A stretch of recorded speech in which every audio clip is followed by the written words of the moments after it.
Most frequent hazard? Well, I think it sort of aligns when we look at OSHA's most frequently cited. People still struggle with slips, trips, and falls. Some of that has to do with housekeeping. You know, my experience with food and pharmaceutical, I was spoiled because housekeeping was a big way of just how they do business. But in most manufacturing areas and on construction sites, that's not necessarily the case. Often housekeeping can be almost an afterthought. So I think people struggle with housekeeping, slips, trips, falls.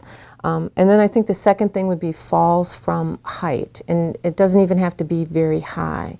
Well, usually when we're first walking in, and we're always invited in, so there's usually an opening interview, and then we'll take a site walkthrough. And the idea with the site walkthrough is just for us to have a good understanding kind of from A to Z, how does the process work, how does the operation look.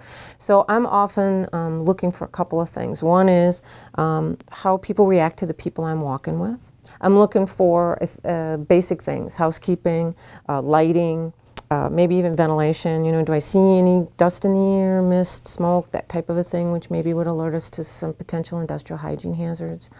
I'm looking in general, maybe for ergonomics, how people's bodies are positioned. You know, is there a lot of twisting, turning, awkward postures, things like that. The best practice piece comes in the fact that we don't have a rule for every single hazard that an employee can be exposed to. So they need to understand that in some cases to do just a little bit more, to lean more towards that best practice is really important because just being compliant, people can still get injured and we can still have occupational illnesses.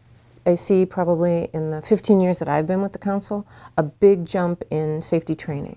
That it's not necessarily considered an afterthought or a check the box.